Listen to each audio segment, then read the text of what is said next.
सबने कहा देखो भगवान, अब आप तो भगवान है, बैठे ही रहिए, आपके लिए कोई सेवा नहीं बची। तो जो सेवक होता है वो सेवा खोज लेता है, तो उसको बताने की आवश्यकता नहीं कि भैया उधर ये व्यवस्था करो, इधर ये व्यवस्था करो। जो सेवक होता है वो सेवा खोज लेता है। और सब सेवकों के स्वामी भगवान कृष्ण है, तो अपने आप उन्होंने सेवा खोजी। बोले सब सेवा सबने ले ली, पर जो भगत लोग आएंगे, जो ब्राह्मण लोग आएंगे, उनके जूता चप्पल ठीक करने की सेवा मैं लेता हूं। और जितनी सेवा छोटी होती है उसका पुण्य उतना बड़ा होता है। तो भगवान श्री कृष्ण ने उस यज्ञ में जो भी लोग आते उनके जूता सही रखने की सेवा ली। बड़ा ही आयोजन था। तो बोले भोजन करवाने की सेवा किसको देवें? तो भगवान ने कहा कि ये सेवा भीम को दे दो, क्योंकि सेवा, अब भोजन की सेवा उसी को देना चाहिए जो खुद ज्यादा खाता हो। अब खुद भी कम खाता हो, कहेगा क्या खिलाना है, थोड़ा वो दे दो और भगा दो। और भीम खूब खाते थे। तो और खजाने की सेवा किसको दो? बोले जो कंजूस हो। तो दुर्योधन को खजाने पर बिठा दिया गया और भीम को भोजन इत्यादि का दिया गया। इस तरह सेवा बटी। तो यज्ञ चलने लगा। एक दिन पांडवों ने भगवान से पूछा कि भगवान, यज्ञ पूर्ण होगा ये किस बात से पता लगेगा कि अपना यज्ञ पूरा हो गया? तो कई लोग शंख का कह देते हैं, कई लोग घंटे का कह देते हैं। चाहे घंटा मान लो चाहे शंख मान लो। तो भगवान ने एक शंख रख दिया और कहा कि जिस दिन आपका यज्ञ पूर्ण हो जाएगा उस दिन ये शंख अपने आप बज उठेगा, अपने आप बज जाएगा। पांडवों ने कहा ठीक। खूब यज्ञ हुआ, खूब साधु ब्राह्मण आए, अगस्त बड़े बड़े महात्मा लोग धरती पर उतर करके राजस्व यज्ञ में भोजन पाए। सब अनुष्ठान हो गया पर शंख नहीं बजा। सवरे पांडवों ने कहा महाराज यज्ञ भी पूर्ण हो गया, बड़े बड़े महात्मा भी चले गए, क्या हमारा यज्ञ पूर्ण नहीं हुआ जो शंख नहीं बजा? भगवान ने कहा कि एक महात्मा भी आए नहीं और सबसे श्रेष्ठ महात्मा वही है, तो बात पर ध्यान दीजिएगा। पांडवों ने कहा महाराज ऐसा कौन सा महात्मा है जिसको हम जानते नहीं?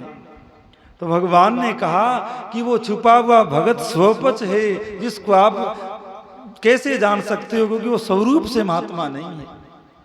दिखने में तो सामान्य सा व्यक्ति है, शमशान में रहता है, पर उसकी जो भक्ति है वो इन सबसे ऊपर है। तो उस महात्मा ने अभी तक भोजन नहीं किया है, तो उनका सत्कार आप करो तो शंख बजेगा। तो भगवान ऐसे महात्मा का हमको परिचय बताइए, हम पालकी लेकर के जाते हैं। बोले वो शमशान में रहते हैं। तो पांडवों ने सोचा अरे इतने बड़े महात्मा शमशान में रहते हैं। भगवान ने कहा हाँ वो शमशान में रहते हैं, आप चारों जाकर उसको पालकी में बिठा कर लेके आइए। जब वहां पर पहुंचे तो शमशान में और तो कोई दिखाई दिया नहीं, एक स्वपच भेषधारी एक भंगी चंडाल वहां पर बैठा हुआ था। तो इधर उधर देखा और कोई नहीं दिखा, वही था। तो अर्जुन ने अनुमान किया कि यही है, जाकर चरणों में प्रणाम किया, दंडवत करी। वो स्वपच बड़ा संकुचित हो गया, अरे आप तो साक्षात महायोद्धा अर्जुन है, महान धर्मात्मा है, क्षत्रिय कुल शिरोमणि है, और मैं चंडाल यहाँ का शमशान की देख रेख करता हूँ, आप मुझे प्रणाम क्यों करते हैं? मैं आपको प्रणाम करता हूँ, आप मुझे प्रणाम नहीं करिए। इस प्रकार उसने बड़ी दीनता दिखाई। फिर भी पांडव कहाँ मानने वाले? भगवान ने जो आज्ञा करी थी बड़े ही आदर पूर्वक उसको धक्के से पालकी में बिठाया और महल में ले आए। महल में लाने के बाद में भगवान ने आज्ञा दी द्रौपदी को। अब इतना बड़ा आयोजन हुआ तो और सब भोजन जो बना वो हलवाइयों ने बनाया था। इतना बड़ा आयोजन वहां अकेली द्रौपदी क्या बनाती? तो अनेक अनेक हलवाई लगे थे। पर भगवान ने कहा द्रौपदी इस साधु के लिए भोजन तो स्वयं बना। तो द्रौपदी महान सुलक्षणा स्त्री है, तो उसने खूब प्रकार के पकवान बनाए बड़ी परिश्रम करके। और जब महात्मा को अलग अलग परोसा गया तो महात्मा ने सब में तुलसी रखकर भगवान को भोग लगाया। अब जो कथा विश्राम करी उस समय मैं आपको प्रसाद की महिमा बता रही थी, वो भी बात यहाँ पर आ जाती है। महात्मा ने अलग अलग तुलसी रखकर भगवान को भोग लगाया और फिर एक बर्तन मंगवा करके थोड़ा थोड़ा सब में से लेकर के एक साथ मिला के पाने लगे। होना यही चाहिए कि प्रसाद में स्वाद बुद्धि नहीं होती है कि अरे ये बड़ा स्वाद चावल है, बड़ा स्वाद हलवा है, कि बड़ी स्वाद भोजन है। भगवान को भोग लगने के बाद वो प्रसाद हो गया। अब चाहे वो जहर हो तो भी बड़े प्रेम से श्रद्धा पूर्वक खाना चाहिए, क्योंकि ये भगवान को भोग लगा है। और जो प्रसाद में स्वाद बुद्धि करता है उसको अपराध लगता है, क्योंकि स्वाद तो केवल भगवान ग्रहण करते हैं और भगत लोग प्रसाद ग्रहण करते हैं। तो हम आप तो प्रसाद ही ग्रहण करें, नहीं कि स्वाद बुद्धि से कोई प्रसाद ग्रहण करें। तो उस महात्मा ने एक ही बर्तन में सब मिला करके पाया, तो द्रौपदी के मन में नेक भाव बना कि देखो मैंने इतनी मेहनत और परिश्रम से बनाया। भले ही बड़े संत हैं, बड़ी इनकी स्थिति है, पर है स्वपच ही। इनको क्या पता कि क्या पापड़ का स्वाद, क्या अचार का स्वाद, क्या चटनी का स्वाद, क्या हलवे का स्वाद, क्या बर्फी का स्वाद, सबरा एक में मिला करके खाने लगे। अब इधर महात्मा ने भोजन करना शुरू किया, उधर भगवान और पांडव संग की ओर देख रहे हैं, अब बजा अब बजा अब बजा। पर महात्मा ने 3-4 निवाले खा लिए पर शंख नहीं बजा। भगवान ने छड़ी उठाई, कहा अरे दुष्ट शंख तू बजता क्यों नहीं है? इतना बड़ा महात्मा भोजन कर लिया है और तू बज नहीं रहा है। शंख ने कहा कि महाराज इसमें मेरा कोई दोष नहीं है, द्रौपदी से पूछिए। भगवान ने द्रौपदी की ओर देखा, द्रौपदी क्या बात है, तेने कोई भूल कर दी, कोई अपराध कर दिया तो अपना यज्ञ पूर्ण नहीं हुआ? द्रौपदी ने हाथ जोड़ करके कहा कि भगवान चाहे कुछ ही कहो, मैंने बड़े परिश्रम से भोजन बनाया था और महात्मा जी ने तो सब्र गुड़ गोबर एक करके और खाने लगे। तो मेरे मन में हो गया कि है तो बड़े महात्मा पर स्वपच ये, इनको क्या स्वाद का पता। तो जैसी ये बात सरस्वती द्रौपदी ने कही तो उस बात का क्षमा हो गई और तुरंत वो शंख बज पड़ा। जैसे शंख बजा तो रास यज्ञ पूर्ण हो गया। अर्थात भगवान के प्रसाद में दोष बुद्धि नहीं होनी चाहिए और भगवान के भक्तों में, भगवान के संतों में भी दोष बुद्धि नहीं होनी चाहिए। आगे शिव पुराणी कथा आप सुनेंगे, माता सती को इसी तरह के अपराध से हवन कुंड में जल करके सती होना पड़ा। तो कथा में कोई संशय नहीं है, कथा में कोई भी किसी प्रकार का इधर उधर भाव नहीं करना चाहिए। भगवान की कथा नित्य सिद्ध नित्य सत्य वस्तु है, इसको हमेशा पूर्ण ही मानना चाहिए। शास्त्र में जो बात आई है उस बात में कोई संशय नहीं है।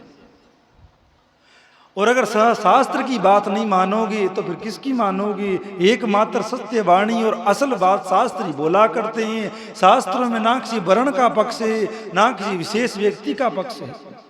लोग कह देते हैं शास्त्रों में ब्राह्मणों की बड़ी व्याख्या करी गई है, ब्राह्मणों ने लिखा तो अपनी महिमा विशेष गा दी। ऐसा नहीं है, शास्त्र हमेशा निष्पक्ष होकर के बोलते हैं।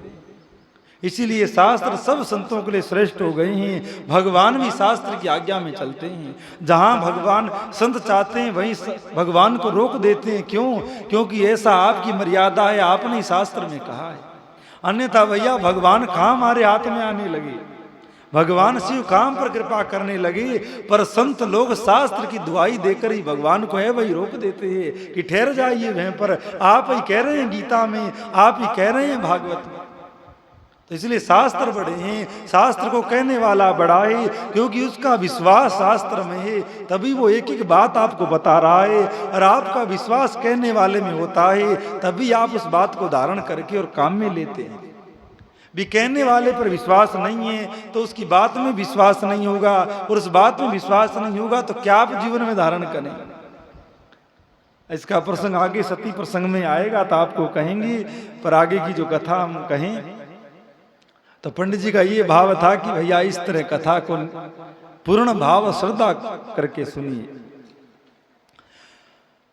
तो इस प्रकार सूत जी महाराज नैमिषारण्य क्षेत्र में सनकादिकों को कथा सुनाते हुए शिव निवेद का वर्णन कर रहे हैं, प्रसाद की महिमा को गाते हुए कह रहे हैं कि जो जीव अपना कल्याण चाहता है, अनेकानेक जन्मों में किए हुए पुण्य को धोना चाहता है, वो शिव के ऊपर चढ़ा हुआ प्रसाद अवश्य ग्रहण करे। मात्र जो शिवलिंग चंडाल के अधिकार के अंदर हो उसका प्रसाद चंडाल के अलावा किसी को ग्रहण नहीं करना चाहिए। अन्यथा जो कल्याण चाहे या अन्य कहीं शिवलिंग है, या चाहे वो स्वयंभू शिवलिंग है या 12 ज्योतिर्लिंगों में है या इस तरह कोई ग्राम के बीच में है, उसका प्रसाद सब ग्रहण कर सकते हैं। जो शमशान में होवे या चंडाल का क्षेत्र में होवे उसको ग्रहण नहीं करना चाहिए। बाकी शिव का प्रसाद सबको लेना चाहिए। और दूसरी बात आई, प्रसाद शिव का उन्हीं को लेना चाहिए तो शिव के भगत होवें और शिव में जिनकी पूर्ण श्रद्धा होवे। तो हमारे जैसे क्या करे, अब वैष्णव हैं, ठाकुर जी के उपासक हैं, ठाकुर जी हमारे सर्वस्व हैं, तो उनके लिए कहा गया कि वो भगवान शिव के पास शालिग्राम जी विराजित कर दे और भगवान शालिग्राम को भोग लगाकर फिर शिव को भोग लगाएं, वो प्रसाद हम भी खा सकते हैं। अब बचपन में भैया भूख बड़ी लगती, गुरु भगवान बड़ी कठोर साधना करवाते तो शिवलिंग पर चढ़ा हुआ ही प्रसाद खा खा करके भूख शांत करते।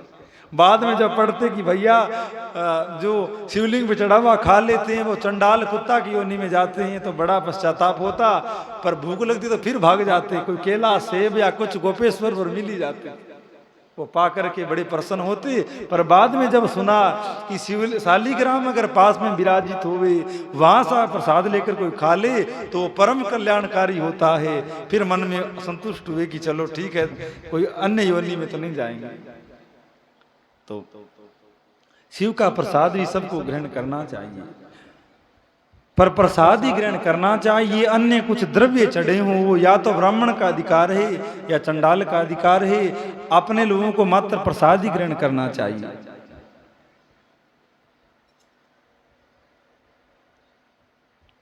और ध्यानपूर्वक सुनिएगा, आए हुए शिव नवेद को सिर झुकाकर प्रसन्नता के साथ ग्रहण करें और प्रयत्न करके शिव स्मरण पूर्वक उसका भक्षण करें।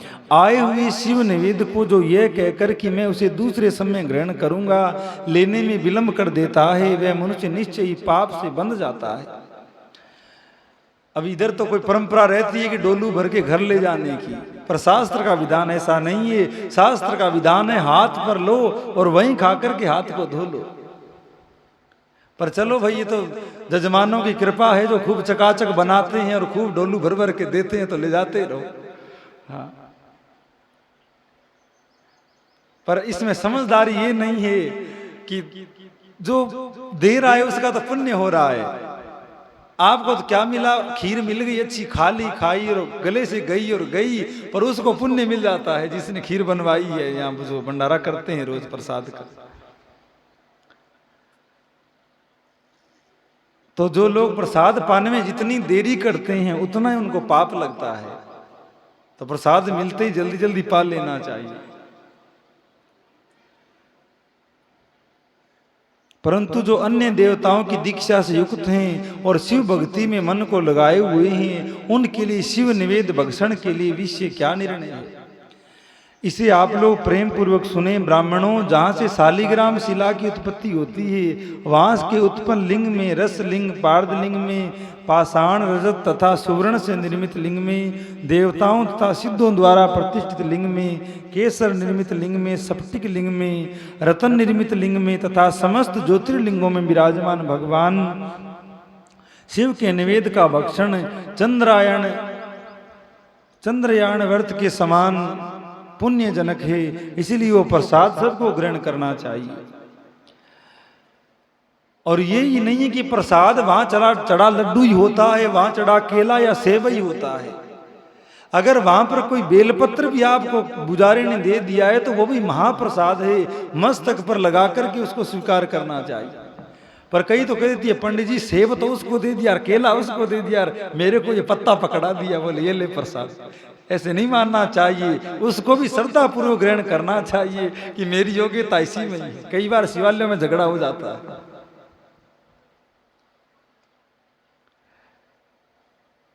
और चढ़ाने में भी उत्तम द्रव्य का उपयोग करना चाहिए।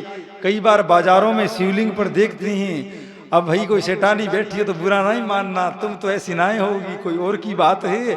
घर में जो सब्जी सड़गल जाती है, बच जाती, कोई खीरा है, आलू है, प्याज तक, लहसुन तक, वो बचा हुआ सब्जी लाकर शिव के ऊपर चढ़ा देती है। हम स्वयं देखिए। अब बताओ, ऐसा तुम तो सड़ा गला सामान चढ़ाओ भगवान को और भगवान तुमको सब सामान ताजा दे, तो ऐसा नहीं होता है। एक अमृतसर में कोई मैया थी, केला लाने गई, मंदिर गई तो रास्ते में रेडी मिली, केला लेने लगी तो रेडी वाले ने पूछा कि मैया कौन से दूं? एक तो है 30 रुपया दर्जन और एक है 12 रुपया दर्जन। अब 12 रुपया वाली दर्जन में एक और दो तो ठीक होते हैं या और बाकी पिलपिले होते हैं। और 25 रुपए वाले 30 रुपए वाले बिल्कुल ताजा फ्रेश केले होते हैं। तो वो बोली शिव जी को चढ़ाने हैं, 12 रुपया वाले दे दो। अब वो सड़े गले केले उसको दे दिए। अब वो गई शिव जी के मंदिर में, खूब लंबा प्रणाम करके कहा, हे महादेव मेरे पोता नहीं है, मैं आपको केला अर्पित करती हूँ और आप, मैंने सुना है आप थोड़ा लेकर अधिक देते हैं, तो मेरे को पोता प्रदान करे। अब भगवान शिव तो कृपालु है, ये पोता तो हो गया पर वह केले की तरह पिलपिला ही सड़ा गिला ही हुआ। अब ब्राह्मणों से कहती घूम रही है, आपने कहा था कि शिव को केले का भोग लगाना पोता होगा, पोता तो हो गया पर ऐसा कैसे है? तो उस पुजारी ने कहा कि मैया केले कैसे चढ़ाए थे, जैसे केले चढ़ाए थे ऐसे पोता आ गया। तो भगवान को जो नैवेद्य अर्पित करो वो भी पूरा अच्छा ताजा अच्छा फ्रेश करो, तभी उसका पूरा अच्छा पुण्य मिलता है। और ये भी विज्ञान है। लोग क्या कहते हैं, क्या चढ़ाना महाराज जी, ब्राह्मण लोग खा जाते हैं, भी हम तो चढ़ाते हैं, पंडित जी जाते उतार के धर लेते हैं। तो तुम्हारे भले पंडित जी कुछ ही करे उसका, आपने शिव को अर्पित किया है तो आपके चढ़ाने का फल आपको शिव देंगे। और वो ही फल भगवान शिव ने ब्राह्मण को दिया है, वो खा रहे हैं। और अगर भगवान शिव नहीं देंगे तो कम से कम ब्राह्मण के खाने का तो पुण्य आपको मिल ही जाएगा। पर लोग कह देते हैं महाराज जी चढ़ाएं क्या, बस वो ले जाते हैं। तो उन पर देव प्रतिमाओं के आगे जो चढ़ा होता है वो ब्राह्मणों का ही होता है।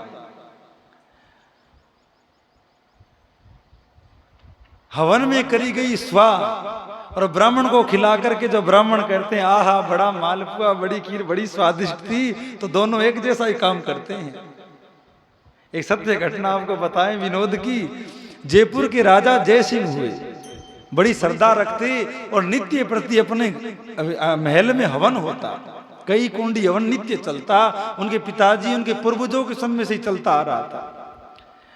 तो हवन में भोग लगने के लिए बड़ी स्वादिष्ट खीर बनती, देसी गाय के अधोटा दूध से खूब आमे काजू को और मेवा इत्यादि की ओट लगा करके शहद मिलाकर बड़ी सुंदर खीर बनाई जाती और ऊपर से भी गैया का घी उसमें डाला जाता। पर वो खीर होती हवन कुंड में डालने के लिए। अब वो रोज ही ब्राह्मण हवन करते तो बड़ी उनकी काया जलती कि भाई खाने को तो नहीं मिल रही है, हवन में स्वा स्वा करके सबरिया में जला देते हैं। पर करें क्या भाई, अब राजा का आदेश है कि वन में आहुति दो। तो अब ऐसा है कि कथा 1-2 दिन या 15 दिन बचे तो चलो लोग आ जाए, अब रोज ही कथा हुए तो कौन आए भाई, तो रोज का ही काम है। तो हवन होता तो वहां ज्यादा लोग कोई रहते नहीं थे, वो ब्राह्मण अपना हवन करते रहते, व्यवस्था सब राजा की तरफ से होती। तो एक दिन ब्राह्मणों ने विचार किया कि अपने अपने ही तो होते हैं, यहाँ पर कौन देखने आता है, हवन में स्वा बोल देंगे खीर अंदर ले जाएंगे। तो यही किया उन्होंने, वो सबने कटोरा भर भर के आगे रख लिए और खूब एक स्वर में खीर का निवाला भर के पेट में डालते ही स्वाहा, खूब वो खीर पेट में जाते ही स्वाहा, इस तरह करके पूरा हवन सल्टा दिया। अब महाराज लीला क्या भाई, राजा जय सिंह को पहली बार यज्ञ नारायण भगवान ने सपना में दर्शन दिया और कहा महाराज, नारायण ने कहा कि मैं बड़ा प्रसन्न हूं, कल ब्राह्मणों ने पूरी विधि से हवन किया है। राजा भी बड़ा सत्य घटना है, कोई विनोद नहीं है। राजा को बड़ा आश्चर्य हुआ भी मेरे पूर्वज गए हवन करवाते करवाते और मेरी भी 50-60 वर्ष की उम्र हो गई है, आज तक नारायण कभी सपना में नहीं आए, इन ब्राह्मणों ने कल कौन सा यज्ञ किया जो भगवान मेरे सपना में आ गए। तो राजा दूसरे दिन स्नान करके और यज्ञशाला में पहुंचा और ब्राह्मण डरे कि लगता है कोई जासूस बैठा था, देख लिया कि आखिर तो ब्राह्मण खुद खा गए, श्वास सूखी हवन में कर दिए। तो सब डरे कि भाई राजा कैसे पधारे, पर राजा बड़ी श्रद्धावान थे ब्राह्मणों के प्रति। हाथ जोड़कर बोले, ब्राह्मण देवो भूदेवो आप आज्ञा दो तो मैं यज्ञशाला में प्रवेश करूं। तो ब्राह्मणों ने कहा महाराज आपका ये सब आइए। राजा अंदर आया और वो तो सब कांप रहे हैं कि लगता है अब तो अपनी रोजी रोटी चली जाएगी, ये निकाल देगा कि ऐसे वन करते हैं। सामान तो दिया भगवान को चढ़ाने के लिए, पहले ही खा गए। तो उसने कहा ब्राह्मण देव अगर आप बुरा नहीं मानो तो एक बात पूछूं। अब तो ब्राह्मणों को पक्का ही हो गया कि जरूर वो खीर वाली बात इसको पता लग गई, किसी ने कह दिया और अभी ये कुछ नहीं आया है, और अब तो प्रेम से बोल रहा है, बाद में असल अपना रंग दिखाएगा, राजा तो है ही है। तो जय सिंह ने कहा कि आप कृपा करके बताइए कल आपने कौन सी विधि से हवन किया था। जब भगवान इतने मेरे पर प्रसन्न हुए और फिर डरे, सब पसीना पसीना, राजा के सामने क्या बोले, बड़ा भय होता था उस समय उनका, तो सब चुप रह गए। आखिर में बोले भैया पोल खुली गई है, छुपाने से क्या मतलब है। बोले महाराज जो भी कहो, अब गलती तो हो गई। उन्होंने कहा गलती क्या हो गई, मैं गलती पूछने नहीं आया हूँ, आपने किस विधि से वन किया। तब ब्राह्मणों को भी थोड़ा समझ में आया, भी राजा बड़ी श्रद्धा से बात कर रहा है, प्रेम से बात कर रहा है। तो उन्होंने कहा कि महाराज हमने कल जो रोज खीर हवन के लिए बनती थी वो हमने स्वयं भोग लगा लिया। तब राजा भी विद्वान था, समझ में आया। तो उसके बाद जय सिंह ने आदेश दिया, बोले पहले अच्छे अच्छे पकवान बने, खीर बने, इन ब्राह्मणों को पहले खिलाई जाए, फिर हवन पर बिठाया जाए। तो भैया भूखा ब्राह्मण राक्षस ही होता है। तो ब्राह्मणों के मुखंड से निकली, हाय भी ब्राह्मणों की बुरी होती है, हाय भी अगर ब्राह्मण किसी को दे दे तो वो पार होती है, और अगर आशीर्वाद अगर हृदय से किसी को दे दे तो वो भी कृपा हो जाती है। कल थोड़ा शास्त्र की बात ज्यादा बोल गए तो कह रहा था कि महाराज ब्राह्मण लोग नाराज हो जाएंगे, आप थोड़ा ज्यादा कह देते हैं। तो मैंने कहा भाई इस बात का राज हम जानते हैं, अरे ऐसे नाराज हुए कहीं बैठे रहे तो क्या बिगाड़ते हैं, पास में आए तो ब्राह्मणों को प्रसन्न करने का मंत्र हम खूब जानते हैं। नारायण। अब कोई ब्राह्मण बैठे हो तो भाई बुरा नहीं मानना, ब्राह्मण कान के, पेट के और पैर के कच्चे होते हैं, या तो ब्राह्मण के पैर पकड़ लो, पंडित जी गलती हो गई, अब चाहे कुछ ही कहो, आप तो ब्राह्मण देव हैं, आपका तो काम ही क्षमा करना है, आप तो सबके श्रेष्ठ हैं, बस पंडित जी महाराज प्रसन्न हो गए। या घर में बुलाकर अच्छा पकवान खिला दो, और या ब्राह्मण देवताओं की प्रशंसा कर दो, बस तीनों में ब्राह्मण खूब प्रसन्न हो जाते हैं। और ब्राह्मण का अपमान ही ब्राह्मण की मृत्यु है, इसीलिए भूल कर भी अन्य वर्णों के लोगों को ब्राह्मणों का अपमान नहीं करना चाहिए, सदैव उनसे श्रद्धा पूर्वक व्यवहार करना चाहिए, तभी उनका कल्याण है, ये शास्त्र की आज्ञा है। और लोग कहते थे महाराज जी ये ब्राह्मण लोग हमारे जाटों से भी आगे चले गए अच्छे हमारे जैसे कामों में, तो क्या करें। तो भैया उनके कर्म वो जाने, पर वो बड़े सौभाग्य से ब्राह्मण बनकर आए हैं, तो तुम्हारे लिए पूजनीय और श्रेष्ठ है, तुम उनको प्रणाम करो, उनके प्रति श्रद्धा रखो। तो शास्त्र के पक्षपात नहीं रखता है, असल बात ही करता है, इसीलिए शास्त्रों का आदर है, शास्त्रों का सम्मान है। तो इस प्रकार शिव नैवेद्य को भक्त ग्रहण करे। ब्रह्म हत्या करने वाले पुरुष भी यदि पवित्र होकर शिव निर्माल्य का भक्षण करके उसे सिर पर धारण करे तो उसका सारा पाप शीघ्र ही नष्ट हो जाता है। वह जहाँ चंड का अधिकार है, चंडाल का अधिकार है, वहाँ जो शिव निर्माल्य हो उसे साधारण मनुष्य को नहीं खाना चाहिए। जहाँ चंड का अधिकार नहीं है वहाँ के शिव निर्माल्य को सभी को भक्ति पूर्वक भोजन करना चाहिए। अर्थात शमशान क्षेत्र के शिवालय का अधिकार चंडाल का है। बाण लिंग, नर्मदेश्वर, लोहे निर्मित श्रवण आदि धातु में लिंग, सिद्ध लिंग, जिन लिंगों की उपासना से किसी ने सिद्धि प्राप्त की है अथवा जो सिद्धों द्वारा स्थापित हो वे लिंग स्वयंभू लिंग है। इन सब लोगों में, लिंगों में तथा शिव की प्रतिमाओं में, मूर्तियों में चंड का अधिकार नहीं है। जो मनुष्य शिवलिंग को विधि पूर्वक स्नान कराकर उस स्नान के जल का 3 बार आचमन करता है उसके कायिक, वाचिक और मानसिक पाप नष्ट हो जाते हैं। तीनों प्रकार के पाप यहाँ शीघ्र नष्ट हो जाते हैं। जो शिव निवेद्य पत्र, पुष्प, फल और जल अग्राह्य है वह भी शालिग्राम शिला के स्पर्श से पवित्र ग्रहण करने हो जाता है। मुनीश्वरों, शिवलिंग के ऊपर चढ़ा हुआ जो द्रव्य है वह अग्राह्य है, वो नहीं लेना चाहिए। जो वस्तु सप्रस लिंग से सप्रस से रहित है अर्थात जिस वस्तु को अलग रखकर शिव जी को अर्पित निवेदित किया जाता है, लिंग के ऊपर चढ़ाया जाता है, उसे अत्यंत पवित्र जानना चाहिए। अर्थात जो वस्तु शिव की जो लिंग के बिल्कुल ऊपर नहीं चढ़ी हुई है, जलेरी इत्यादि पर चढ़ी है, उस वस्तु को महान पवित्र मानना चाहिए।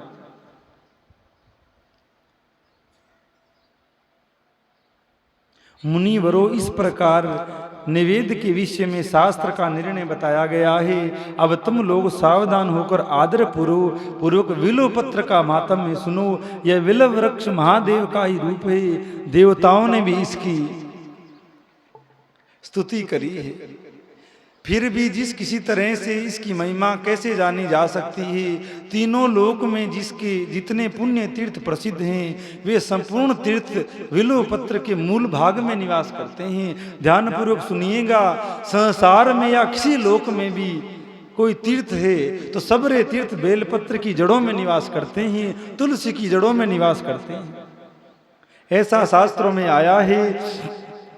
जो नित्य पूर्वक विल्व पत्र की जड़ों में जल देता है या भगवान शिव के शिवलिंग को विल्व पत्र के नीचे रखकर उसका पूजन करता है, उसको महान ऐश्वर्य की प्राप्ति होती है, महान पुण्य की प्राप्ति होती है। जो घरों में जो लोग शिवलिंग रखते हैं उनको ऐसा उपाय करना चाहिए कि एक बिल्व पत्र का पौधा लगाकर उसके नीचे उनको विराजित करना चाहिए, तो बिना किए भी पूजा हो जाती है। कभी कभार अगर बेलपत्र के पत्र टूटकर नीचे गिरते हैं और उस पर गिरते हैं तो बिना चढ़ाए भी भगवान उसको स्वीकार करके उस स्थान में मंगल का सृजन कर देते हैं। तो शास्त्रों में बिल्व पत्र की बड़ी महिमा आई है। जो मनुष्य पुण्य आत्मा विल्व के मूल में लिंग स्वरूप अविनाशी महादेव जी का पूजन करता है वह निश्चय ही शिव पद को प्राप्त होता है। जो विल्व की जड़ के पास जल से अपने मस्तक को सींचता है वह संपूर्ण तीर्थों में स्नान का फल पा लेता है। अर्थात जो व्यक्ति बेलपत्र के नीचे बैठकर स्नान करता है, जो नीचे बैठकर स्नान करता है, मानो वो सबरे तीर्थों में स्नान का पुण्य प्राप्त कर लेता है। ऐसा ही तुलसी के लिए आया है कि जो भी तुलसी को दीपदान करता है, तुलसी के नीचे जड़ों में सफाई रखकर जल देता है, उसको भी सब तीर्थों में स्नान का पुण्य प्राप्त होता है, सब तीर्थों में निवास करने का फल प्राप्त होता है। और वही इस भूतल पर पावन माना गया है। इस विल्व की जड़ के परम उत्तम थाले को जल से भरा हुआ देखकर महादेव जी पूर्णतः संतुष्ट हो जाते हैं। अर्थात विल्व पत्र के नीचे जो जड़ है, उसके जो घेरा है, उसको पानी से भरा देखकर शिव अति प्रसन्न होते हैं। जो मनुष्य गंध पुष्प आदि से विल्व के मूल भाग का पूजन करता है वह शिव लोक को पाता है और इस लोक में भी उसकी सुख संतति बढ़ती है। जो विल्व की जड़ के समीप आदर पूर्वक दीपावली जलाकर रखता है, अर्थात दीपदान करता है, तत्व ज्ञान से संपन्न हो भगवान महेश्वर में मिल जाता है। जिस प्रकार शास्त्रों में तुलसी के अंदर दीपदान की महिमा आई है, उसी प्रकार पीपल वृक्ष और विल्व वृक्ष के नीचे भी दीपदान की महिमा आई है। और पीपल के नीचे शनिवार के दिन दीप जलाने की विशेष महिमा है। जो विल्व की शाखा थामकर हाथ से उसे नए नए पल्लव उतारता है। ध्यान दीजिए, आप सब शिव भगति बैठे हैं और कभी न कभी विल्व पत्र उतारते होंगे। अब उतारना मतलब आपकी भाषा में कही तो तोड़ना, पर ये तोड़ना जोड़ना काम ये भक्तों का और संतों का नहीं होता है। इसलिए विल्व पत्र उतारा जाता है, तुलसी पत्र उतारा जाता है, तोड़ा नहीं जाता है। इसीलिए ऐसे शब्दों का उच्चारण भी नहीं करना चाहिए कि भैया विल्व पत्र तोड़ लिए क्या, विल्व पत्र ले आए क्या। और उसमें भी विधि आई है तोड़ने की कि पहले विल्व पत्र को हाथ से पकड़ो, डाली को हाथ से पकड़ो और फिर प्रेम पूर्वक एक एक विल्व पत्र उतारो। अब लोग तो क्या करते हैं, ऐसे डालिए तो पूरा सूड़ लेते हैं, कई साबुत कई खंडित हो जाते हैं, इस तरह तोड़ते हैं तो अनुचित है। इसी प्रकार तुलसी उतारते हैं, एक डाली पकड़कर पूरी खींच लेते हैं। तो प्रेम पूर्वक आदर सहित श्रद्धा पूर्वक चाहे तुलसी पत्र का चयन करो या बेलपत्र का चयन करो, प्रेम से उतारना चाहिए, क्योंकि साक्षात ही शिव का स्वरूप है। तुलसी ये तो साक्षात लक्ष्मी और राधा रानी का स्वरूप है। बेलपत्र है तो साक्षात शिव है, साक्षात लक्ष्मी है बेलपत्र। और जिस किसी के जीवन में धन का अभाव हो, जिस किसी के जीवन में धन का अभाव हो या बरकत नहीं होती हो, तो वो बिल्व पत्रों को भगवान शिव पर चढ़ा करके उनको सुखा करके उनका चूर्ण बना करके घर में अगर उसकी धूप करता है तो घर में बरकत होने लगती है, घर में शांति होने लगती है। और या जो बिल्व फल होते हैं, बेलगिरी जिसको बोलते हैं, उसको सुखाकर उसकी गिरी का चूर्ण बनाकर घर में हवन किया जाए तो घर से दरिद्रता या अन्य अन्य जो घर में मांगलिक दोष बन जाते हैं वो दोषों से निवारण होता है। और बिल्व पत्र से शिव तो प्रसन्न होते ही हैं, माता लक्ष्मी महान प्रसन्न होती है बिल्व पत्र से। अब बिल्व पत्र क्या है, इसकी भी कि ये विल्व पत्र क्या है, कैसे उत्पत्ति हुई, भगवान शिव को ये प्रिय क्यों है, इसकी भी थोड़ी बात आपको कहें।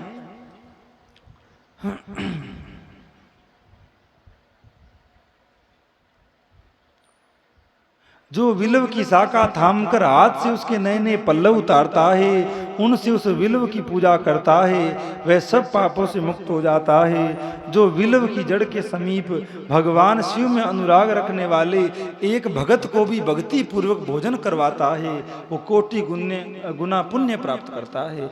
अर्थात किसी सन्यासी महात्मा को या शिव भगत को बेल के पेड़ के पास बिठाकर भोजन करवाता है तो उसका भी महान फल होता है। इसीलिए घरों में पेड़ पौधे लगाने की आज्ञा शास्त्र नहीं देते हैं, लेकिन विल्व पत्र, कदली फल, केले का वृक्ष, नारियल का पौधा, आंवले का पौधा इत्यादि घर में लगाने का विशेष कहा गया है, और सब पौधों के लिए निषेध कहा गया है। और विशेष करके घर में कांटे वाले पौधे नहीं होने चाहिए, बेरी तो होनी नहीं चाहिए। जो बेरी तो समझते हैं, जो बेर लगते हैं जो, हाँ, वो तो घर में कदापि नहीं होनी चाहिए। और लोग क्या करते हैं, बोले महाराज फलाने के घर पे हैं, वो तो दिन रात खूब उनकी उन्नति हो रही है, फलाने के घर पे उनके अच्छा हो रहा है। तो भैया वो तो धर्म कर्म भी बहुत करते हैं, मंदिर भी बहुत जाते हैं, सत्संग भी बहुत कराते हैं, तू तो नहीं करवाता।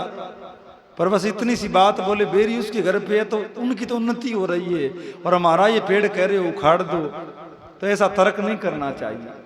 उखाड़नी तो उनको भी चाहिए, पर उनके घर पे तो भाई वो ठीक है, उनको ठीक चल रहा है सब, तो वो नहीं उनको आवश्यकता पड़ रही है। पर अगर आपके घर में अगर है तो उखाड़ देना चाहिए। उसकी छाया भी शुभ नहीं होती है, क्योंकि बेरी की छाया में प्रेत लोग विश्राम करते हैं और उसके ऊपर वो निवास भी करते हैं। एक घर में जामुन का पेड़ नहीं होना चाहिए, जामुन के ऊपर भी प्रेत निवास करते हैं, और पीपल भी घर में नहीं होना चाहिए। पूजा पाठ करने के लिए कई लोग लगा लेते हैं, वो विधि सही है, पूजा पाठ करिए, थोड़ा बड़ा हो जाए, उसकी छाया इधर उधर घूमने लगे तो उसको किसी देवस्थान गौशाला में लगा देना चाहिए।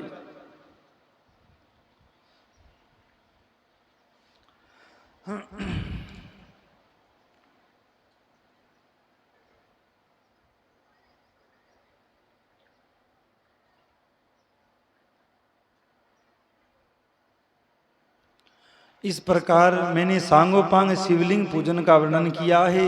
ये प्रवृत्ति मार्गी था निवृत्ति मार्गी पूजकों के भेद से दो प्रकार का होता है। प्रवृत्ति मार्गी लोगों के लिए पीठ पूजा इस भूतल पर संपूर्ण अभिष्ट वस्तुओं को देने वाली होती है, अर्थात शिवलिंग की पूजा न करके तो जलेरी पीठ है जो वहां की पूजा करी जाए तो भी संसार में जो प्रवृत्त लोग हैं उनको विशेष फल मिलने वाला है, और जो जति है, सन्यासी है, विरक्त है, उनको जो मुख्य शिवलिंग का स्थान है उसकी पूजा करनी चाहिए। प्रवृत्त पुरुष सुपात्र गुरु आदि के द्वारा ही सारी पूजा संपन्न करें, और अभिषेक के अंत में अगहनी के चावलों से बना हुआ निवेद्य निवेदित करें। पूजा के अंत में शिवलिंग को शुद्ध संपुट में विराजमान करके घर के भीतर ही रख लें। ये जो घर में जो पूजा का विशेष जो भाव रखते हैं उनके लिए है। निवृत्ति मार्गी उपासकों के लिए हाथ पर ही शिव पूजन का विधान है, अर्थात जो साधु इत्यादि हैं वो अगर अपने हाथ पर भी शिव की भावना रख करके अंगुलियों का ही पूजन कर लेता है तो उसको शिव पूजन का पुण्य प्राप्त होता है। उन्हें भिक्षा आदि से प्राप्त हुए अपने भोजन को निवेद्य रूप से निवेदित कर देना चाहिए। निवृत्त पुरुषों के लिए सूक्ष्म लिंग ही श्रेष्ठ बताया जाता है। वे विभूति से पूजन करें और विभूति को ही निवेद्य रूप से निवेदित भी करें। पूजा करके उस लिंग को सदा अपने मस्तक पर धारण करें। तो भगवान शिव को प्रणाम करते हुए बेलपत्र की थोड़ी चर्चा करते हैं। भगवान शिव को जो अति प्रिय है, अब ये विल्व वृक्ष कैसे ये उगा और भगवान शिव को ये प्रिय कैसे हो गया है। तो हमारी ठकुरानी श्री लक्ष्मी महारानी श्री राधा रानी एक बार श्री ठाकुर से नारायण से बोली है, ध्यान पूर्वक सुनिएगा। लक्ष्मी ने एक बार क्षीर सागर में लेटे हुए भगवान विष्णु के चरण दबाते हुए उनसे पूछा है कि भगवान मैं इसी प्रकार आपकी सेवा करती रहूं और जिस भी मनवंतर में, जिस भी युग में, जिस भी समय में आपका अवतार हो तो मैं आपकी दासी बनूं। तो ऐसा कोई उपाय मुझे बताइए कि मैं आपको हमेशा के लिए पा जाऊं, आप मुझे हमेशा ही प्राप्त होते रहें, तो ऐसा उपाय कोई बताइए। तो भगवान नारायण ने बड़ी मुस्कुराकर उनसे कहा कि देवी, जो वस्तु जिसकी होती है वो ही दे सकता है, और मेरा अधिकार मेरे पर नहीं है। ध्यानपूर्वक सुनिएगा। नारायण ने कहा कि सुनो देवी, मेरा जिसकी जो वस्तु हो वो ही दे सकता है, और मैं आपको कह दूं कि मैं हमेशा आपके साथ ही रहूंगा, आपको प्राप्त रहूंगा, ऐसी बात नहीं है, क्योंकि मेरा भी मेरे पर अधिकार नहीं है। मैं भी किसी का दास हूं, मैं भी किसी के हाथों बिका हुआ हूं, मैं भी किसी के अधीन हूं। तो माता लक्ष्मी को बड़ा आश्चर्य हुआ, भगवान आप भी किसी के अधीन हैं, आपके भी कोई स्वामी है? तो नारायण ने कहा कि मेरे स्वामी श्री महादेव हैं, अर्थात मेरे स्वामी संत हैं, मेरे स्वामी भगत हैं। भगत मुझे बेचते हैं तो मैं बिक जाता हूं, भगत मुझे रखते हैं तो मैं रह जाता हूं। मैं भगतन को दास, भगत मेरे मुक्तमणि। और भगवान शिव को संत लोग परमात्मा रूप से नयन देकर भगत रूप से देखते हैं, अपने से सब में श्रेष्ठ शिव को ही मानते हैं, तभी वैष्णवा नाम यथा शंभु कहा गया है। तो नारायण कहते हैं कि मैं तो शिव के हाथों बिका हुआ हूं, क्योंकि पूरे संसार में शिव से बढ़कर मुझे कोई प्रेम नहीं करता है। अब भगवान शिव भगवान से प्रेम करते हैं तो नारायण उनके अधीन हो गए हैं। हम आप भी अगर नारायण से प्रेम करें, कृष्ण राम से प्रेम करें, तो वो हमारे अधीन हो जाते हैं। तो बड़ी सुंदर लीला ठाकुर ने प्रकट करी, कहा देवी, मैं तो शिव के हाथों बिका हुआ हूं, उनका दास हूं, वही मेरे स्वामी है, अगर वो दे सके तो भले ही मैं आपको प्राप्त हो जाऊं। तो लक्ष्मी ने कहा, तो महाराज कोई शिव को प्रसन्न करने का उपाय बता दीजिए। भी आप तो शिव की कृपा से मिला करते हैं, तो शिव को राजी करने का उपाय बता दीजिए। तो भगवान नारायण ने शिव की भक्ति का उपदेश माता लक्ष्मी को किया है। यही महादेव कभी कैलाश में बैठ करके नारद को बुला करके राधा कृष्ण की भक्ति का उपदेश देते हैं। यही महादेव नरसिंह पर प्रसन्न होकर के उसको रास के दर्शन करवा देते हैं। और भैया जिस रास के दर्शन करवाते हैं, उसी रास के इष्ट देव नारायण श्री कृष्ण अपनी पत्नी को ज्ञान दे करके शिव की भक्ति का उपदेश कर रहे हैं।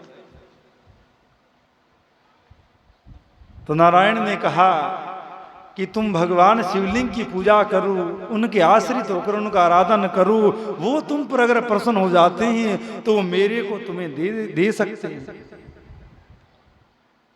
कथा आपने सुनी होगी, एक बार भगवान की पटरानी ने नारद जी से पूछा कि हमें भगवान हमेशा के लिए कैसे प्राप्त होंगे, ये कृष्ण हमको ऐसे ही मिले रहे। तो नारद जी ठहरे, बोले जिस वस्तु का दान करोगे वही तुमको मिलेगी।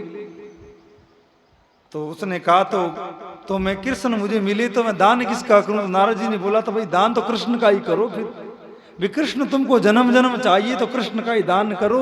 उसने सोचा दान ही तो करना है, संकल्प ही तो करना है। हाथ में जल लेकर संकल्प करके कहा कि मैं अपने स्वामी श्री कृष्ण को नारद जी को दान में देती हूँ। भगवान में लीला में साथ में मिल गए। नारद जी ने कहा, कृष्ण इधर आओ, बीना उठाओ मेरा, झोला झंडा उठाओ, पीछे चलो मेरे। अब महाराज भगवान तो दास बन के नारद जी के पीछे जाने लगे। पटरानी चिल्लाई, अरे नारद जी आप तो धोखा कर गए, आपने तो कहा था कि दान में दोगे तो मिलेंगे, आप तो मेरे से दूर कर रहे हो। तो भगवान नारद जी ने कहा कि अब तो मैंने ले लिया दान में, अगले जन्म में मिलेंगे। बाद में आप लीला आपने सुनी होगी, उसको विमान हो गया था। तो नारद जी ने कहा, या तो कृष्ण को लेके जाऊंगा, या इसके बराबर मुझे धन दे दो। तो एक पलड़ा में कृष्ण को बिठाया गया, एक पलड़ा में धन रखा गया। पहले तो उस रानी ने अपना पूरा धन रख दिया, अपने गहने गांठे जितने भी थे सब सामान रख दिया। उसके बाद उसने और पटरानियों से कहा, भगवान की 8 पटरानियां मुख्य, सब ने अपने गहने रखे, पूरी द्वारका खजाना रख दिया गया। पर ठाकुर जी का पलड़ा टस से मसी नहीं हुआ।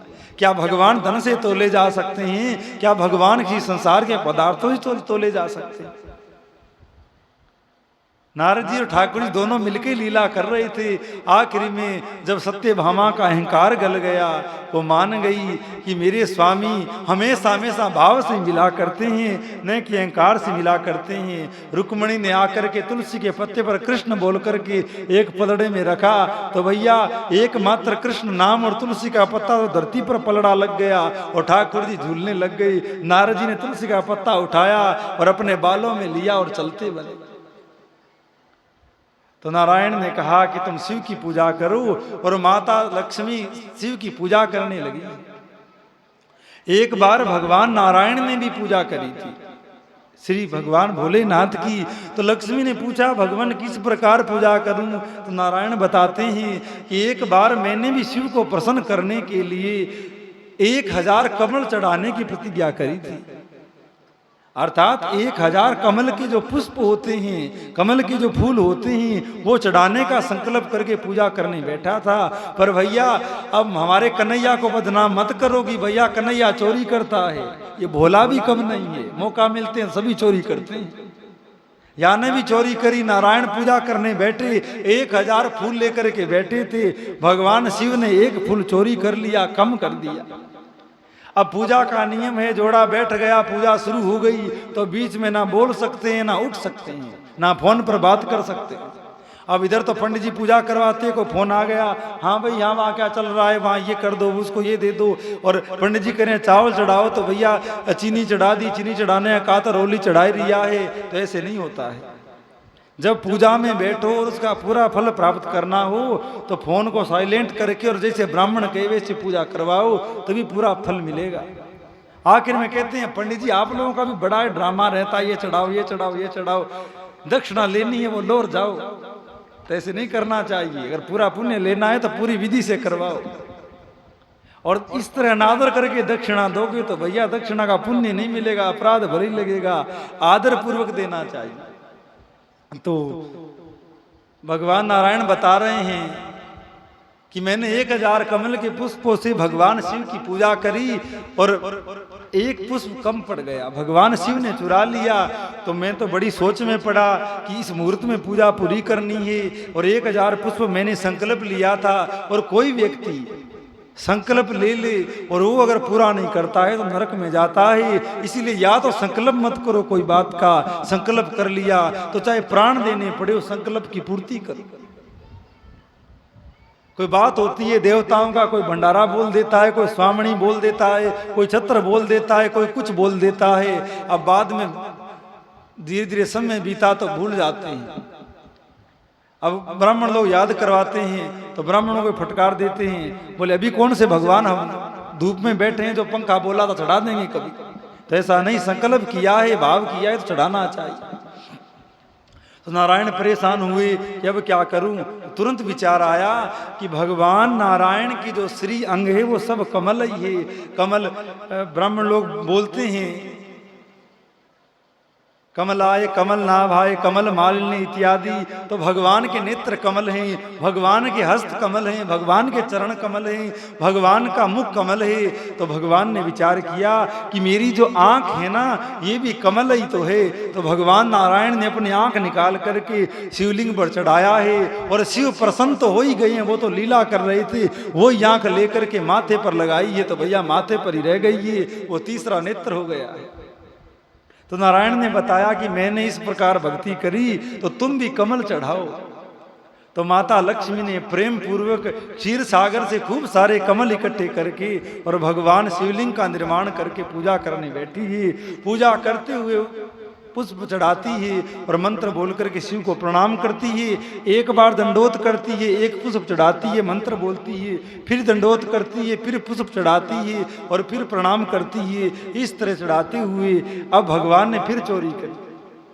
शिव ने एक पुष्प फिर चुरा लिया। 1000 पूरे थे पर भगवान शिव ने एक उसमें से छुपा लिया। तो जहां पर बड़ा खजाना मिलता है ना वहां बार बार चोरी चोर लोग करते हैं, और जहां कुछ नहीं मिलता वो एक बार चक्कर काट जाते हैं, बोले ऐसे ही गए, कुछ था ही नहीं। अब पहले चोरी करी तब आंख मिल गई थी, तीसरी अब पता नहीं क्या मिलेगा। तो भैया भगवान शिव ने कमल चोरी कर लिया। तो पूजा कमल सबरे चढ़ा दिए, पर कमल 99 भई 999 भई, एक कमल कम पड़ गया। लक्ष्मी चिंता करने लगी कि पूजा से उठ नहीं सकती हूँ और संकल्प लेकर बैठी हूँ, कमल कम पड़ गए हैं, संकल्प पूरा नहीं हुआ तो प्रसन्न की बजाय अपराध लगेगा, तो क्या करूँ। तो भगवान नारायण माता लक्ष्मी के स्तनों को भी कमल की उपमा देते हैं। माता लक्ष्मी के स्तनों को कमल की उपमा देते हैं। तो माता लक्ष्मी ने अपना एक स्तन काट करके शिवलिंग के ऊपर चढ़ा दिया है। जाते भगवान शिव प्रसन्न हो गए हैं और पिंडी से प्रकट होकर के लक्ष्मी को दर्शन दिया है और कहा कि मांगो माँ लक्ष्मी, क्या चाहती हो। लक्ष्मी ने कहा, अगर आप मेरे पर परम प्रसन्न है, परम दयालु है, तो नारायण को मुझे हमेशा हमेशा के लिए दे दो। शिव संकोच में करते हुए, बड़ा सुंदर भाव करते हुए, लक्ष्मी पर प्रसन्न होते हुए कहा कि नारायण हमेशा तेरे बस में रहेगा, हमेशा तुम्हारे साथ में रहेगा।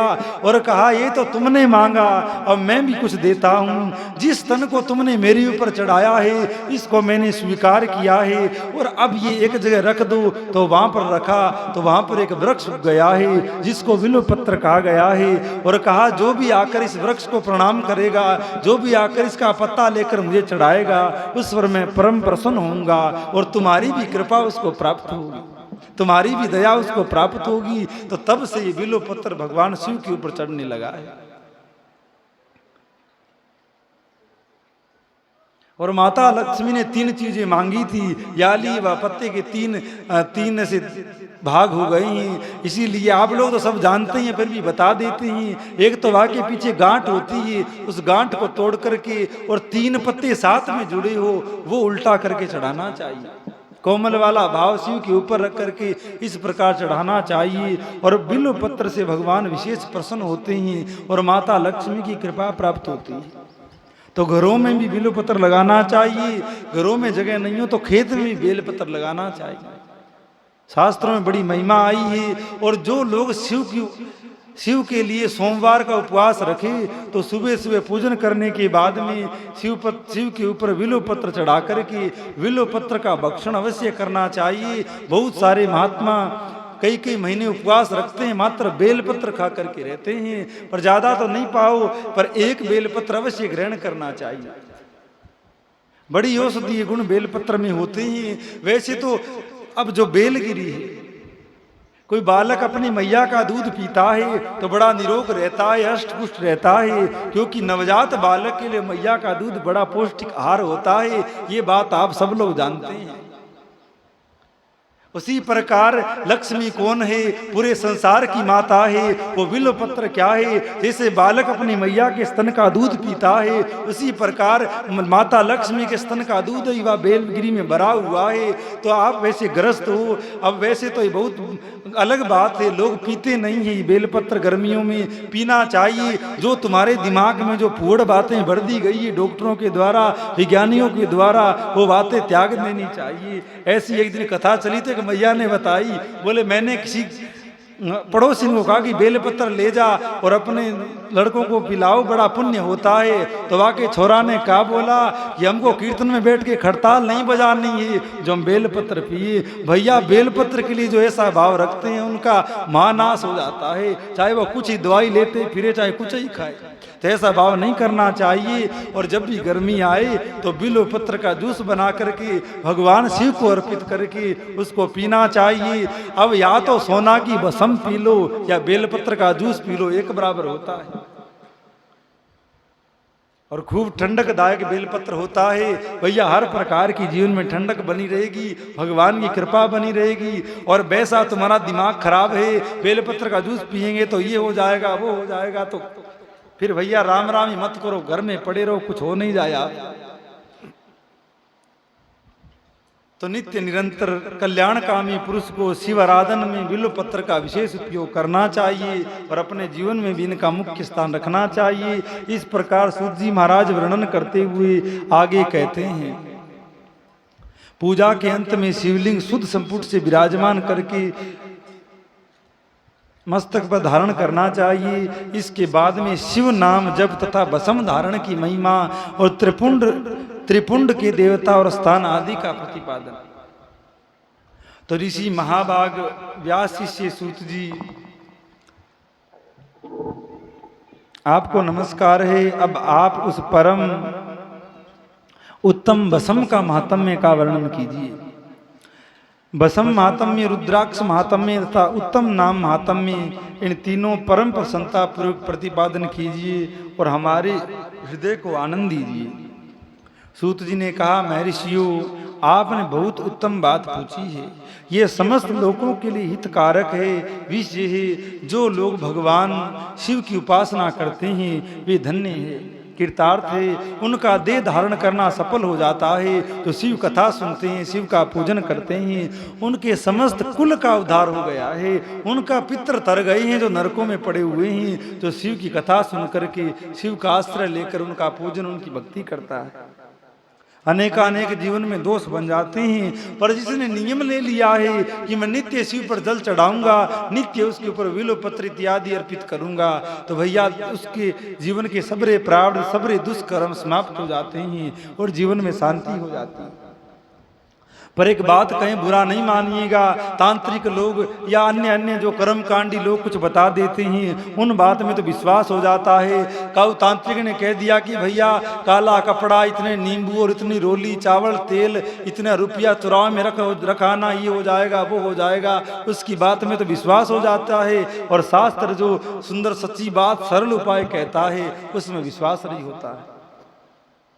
वहां भी चुराव में भी तो शिव बैठा हुआ है, वहां भी तो वो राम बैठा हुआ है। वो कहता है, देखो मेरे मंदिर जाने के लिए इसके पास समय नहीं है, बिल्व पत्र चढ़ाने के लिए इसके हृदय में कोई भाव नहीं है, और वह 2 टका के तांत्रिक ने जो कुछ कह दिया है तो रात के 12 बजे चुराव में डोल रहे हैं।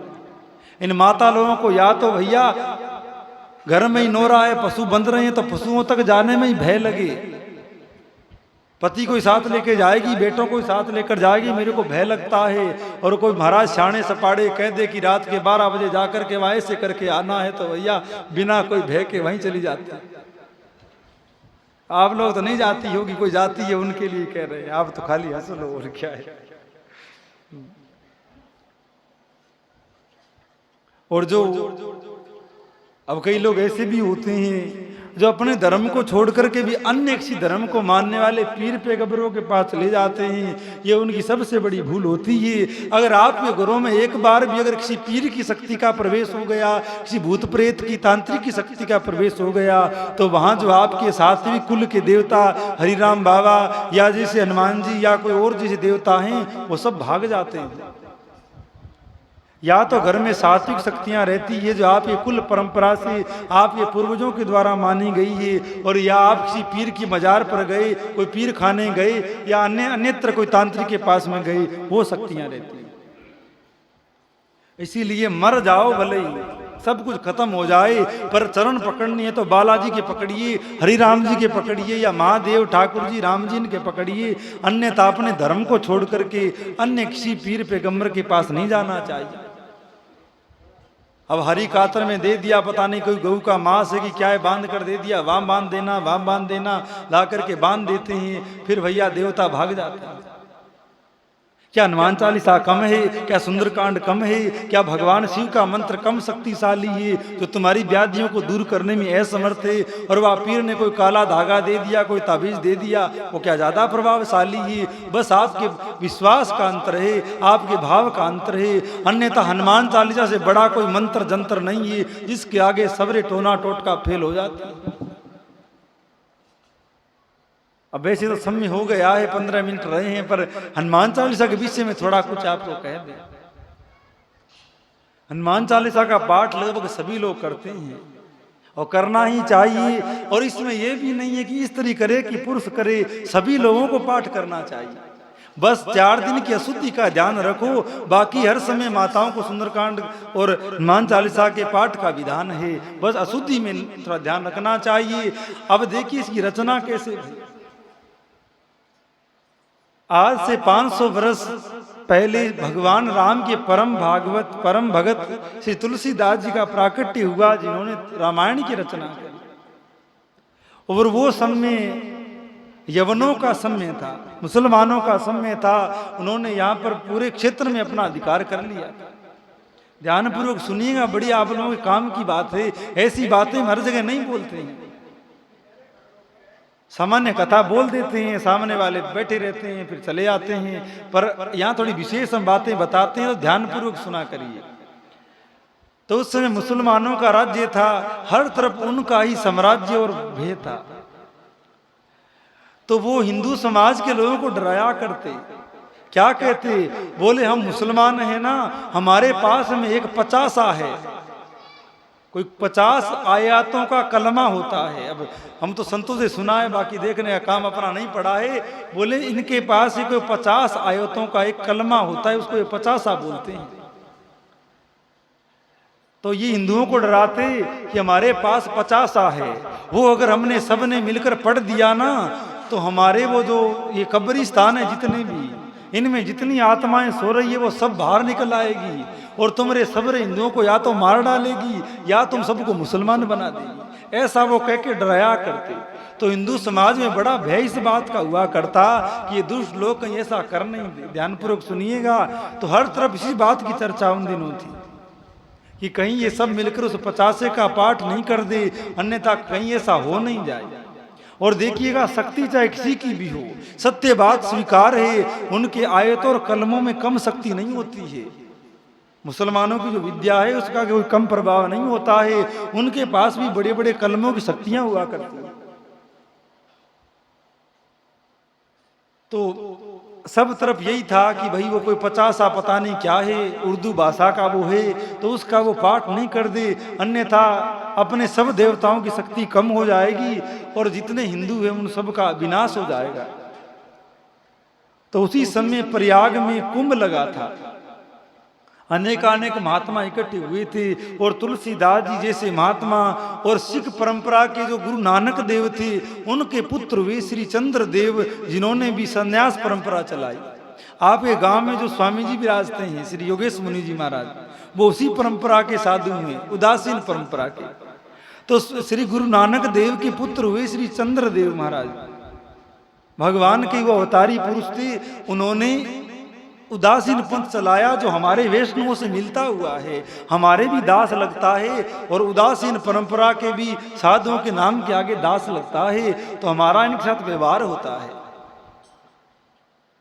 जैसे सन्यासियों के भंडारों में, नाथों के भंडारों में वैष्णव नहीं जाते और ये हमारे कम आते हैं, लेकिन उदासीन हमारे भंडारों में आते जाते हैं और हमारे आश्रमों में जब भंडारे होते हैं तो उदासीन लोग आते हैं। तो उन्हीं चंद्रदेव के द्वारा चलाई गई बड़ी सिद्ध परंपरा है, जिस परंपरा के स्वामी जी आपके गांव में ये स्थान है उदासीन परंपरा का। तो वो चंद्रदेव भी उस प्रयाग के क्षेत्र में आए हुए थे।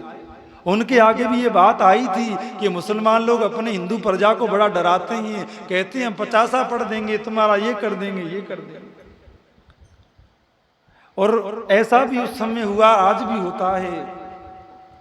तुलसीदास जी ने रात्रि में कुछ छद्म वेशधारी मुसलमानों को देखा जो साधुओं का वेश बनाए हुए थे और रात्रि में बात कर रहे थे कि अपने इस वेश को बदनाम कर देते हैं। ध्यान दीजिएगा, अपने साधु वैसे नहीं होते हैं, अपने साधुओं की मर्यादा, ये रहनी, ये क्रिया, ये आचरण नहीं हुआ करते हैं।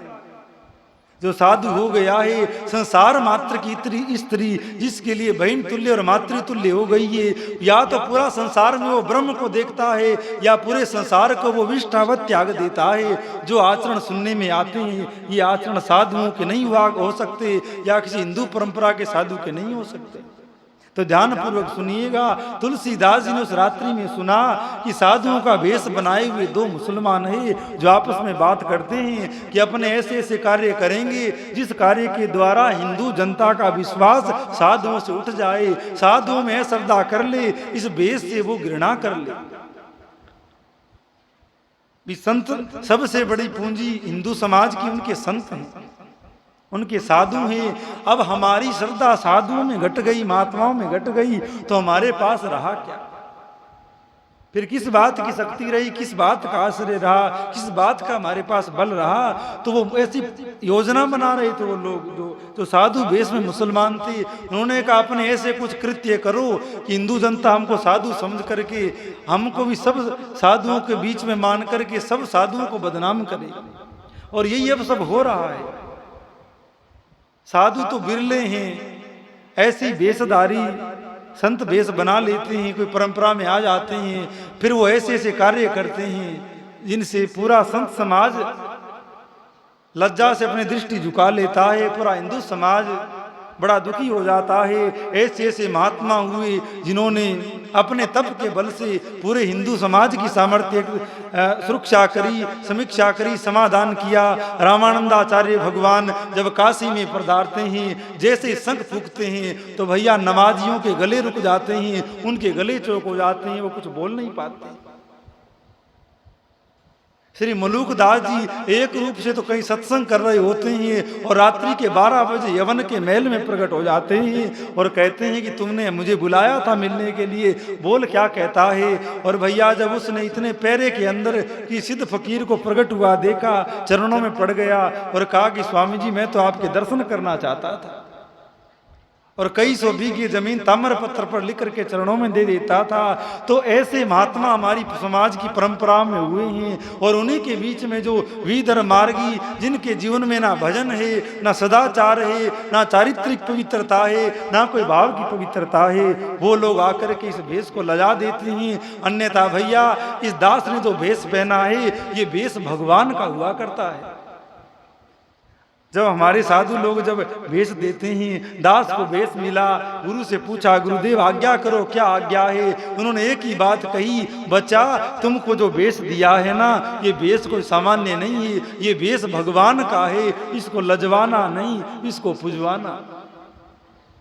असल वेश धारण करना उसी का सार्थक होता है जो वेश धारण करके कुछ तो बड़ी उपलब्धि प्राप्त कर ही लेता है। जो उसकी शरण में आए, जो उसके आश्रित होवे, उसके पूर्ण समर्पित हो जाए तो उसको भी वो तार दे। तो भैया अपने हिंदू समाज में इस वेश की बड़ी मर्यादा रही है।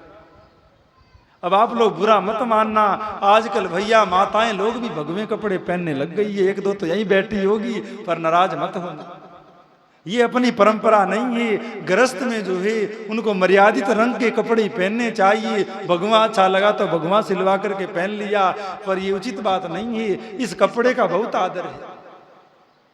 रंग और भी बहुत है, काला, नीला और भगवा छोड़ करके और बहुत सारे रंग है, कोई सा ही सिलवाओ। पर आजकल अब आश्रम दास का जिन लोगों ने देखा है तो ऊंचा है, सड़क के पास में है, तो कई बार हम बालाजी के चौक पर बैठे होते हैं, सड़क की ओर देखते हैं। तो एक दिन हम धर्मपाल जी से बोले कि इधर कोई आगे कोई भंडारा, कोई सत्संग है क्या? आज 20 महात्मा गए बाइक पर बैठकर, स्कूटर पर बैठ करके, हमारी तरह ही कपड़ा ले रखा था, मुंह तो हमको नहीं दिखा, पर वो इधर आगे गए, कोई भंडारा है क्या? कहा महाराज जी इधर तो कोई भंडारा नहीं है। इतने में दो तीन स्कूटर और निकले, तो एक दो माई बैठी थी जो भगवे पहन रखी थी, बोले महाराज जी ये साधु नहीं है, ये लुगाइया है, आगे इनका आदमी बैठा है, कि कपड़े ही वैसे पहन रखे थे तो अब दूर से तो साधु जैसे ही लगे। तो ये मर्यादा नहीं है। गृहस्थ पुरुष मात्र भगवान सापा रख सकता है, जिसको आप सर पर बांध सकते हो, उसकी भी मर्यादा है। गंदी जगह, अशुद्ध जगह नहीं रख सकते हो। तो आप लोगों से प्रार्थना है ये भेष की थोड़ी मर्यादा हो। रंग और बहुत है और सिलवा लीजिए, एक तो काला, एक नीला और एक भगवा कलर छोड़ दीजिए।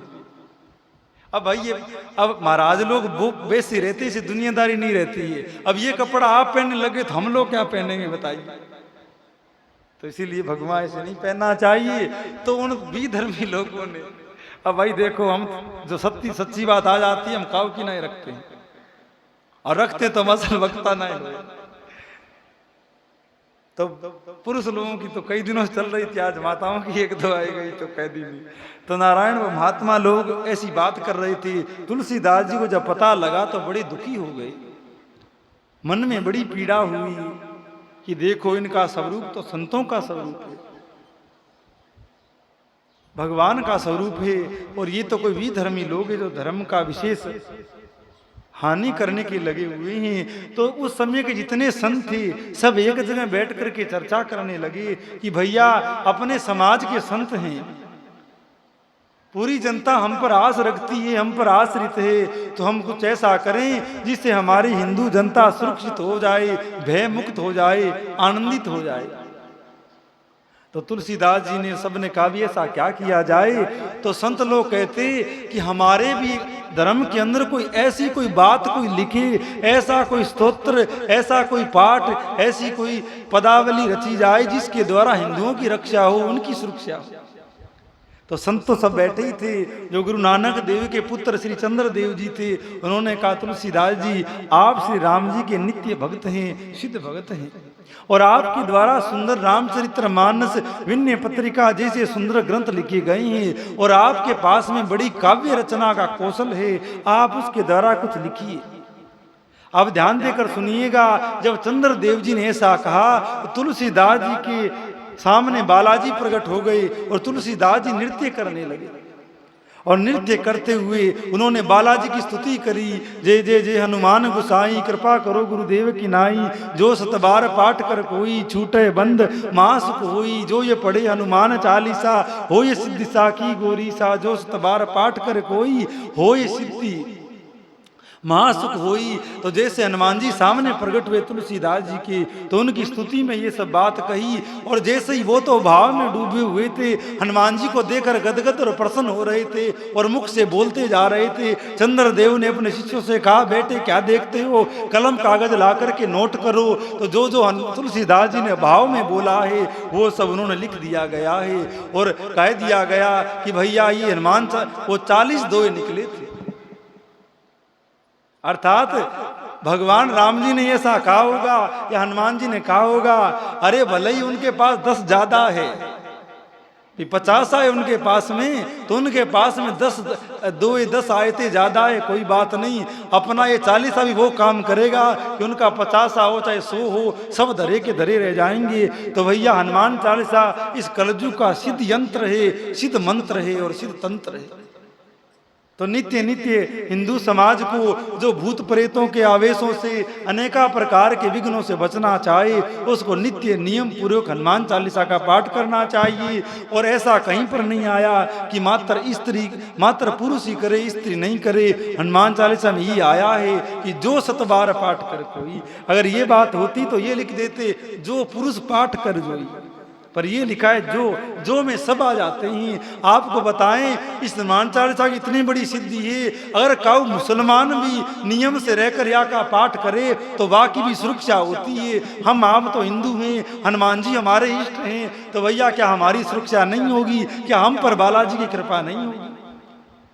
तो सबको प्रयास पूर्वक हनुमान चालीसा का पाठ करना चाहिए, और पाठ करने से पहले और पाठ के उपरांत श्री राम जय जय राम का कीर्तन करना चाहिए, जो हनुमान जी को अति प्रिय है, जो हनुमान जी को अति प्रिय है। और मर्यादा से अगर कोई पाठ करता है तो 7 बार अर्थात 100 बार तो बहुत होते हैं, 1 बार भी ठीक से पढ़ लिया जाए तो विशेष कृपा होती है।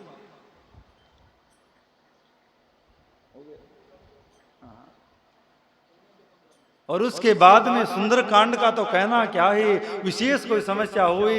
देखो लोग पाठ भी करते हैं पर असल विधि रसल मर्यादा जानते नहीं,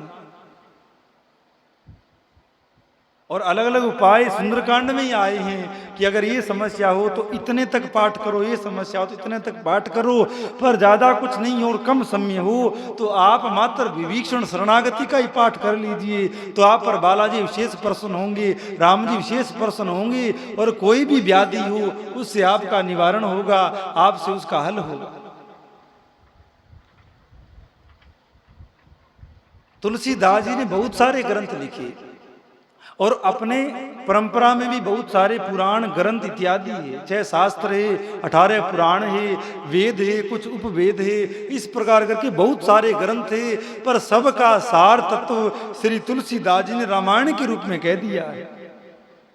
सबका सार तत्व तुलसीदास जी ने रामायण के रूप में कह दिया है, और रामायण का सार तत्व तुलसीदास जी ने सुंदरकांड के रूप में कह दिया है, और सुंदरकांड का सार रूप हनुमान चालीसा में कह दिया है, और हनुमान चालीसा का सार रूप श्री राम जय जय राम में कह दिया है। अगर हनुमान चालीसा भी आपसे नहीं होती है तो कोई बात नहीं, नित्य निरंतर श्री राम जय जय राम, श्री राम जय जय राम का कीर्तन करते रहिए। कितनी बड़ी व्याधि हो, कितना बड़ा ही संकट हो, भावपूर्ण अगर कीर्तन किया जाए तो स्वतः ही काऊ से पूछने की जरूरत नहीं है, काऊ से आज्ञा लेने की जरूरत नहीं है। नित्य एक दीपक जला करके, आसन लगा करके पूरे घर के बैठो तो कहना क्या है, अन्यथा एक व्यक्ति बैठ करके नित्य आधा घंटा भी श्री राम जय राम जय जय राम जप करता है, उसके घर के चारों ओर नित्य हनुमान जी डेली चक्कर लगा करके सुरक्षा कड़ा बांध देते हैं।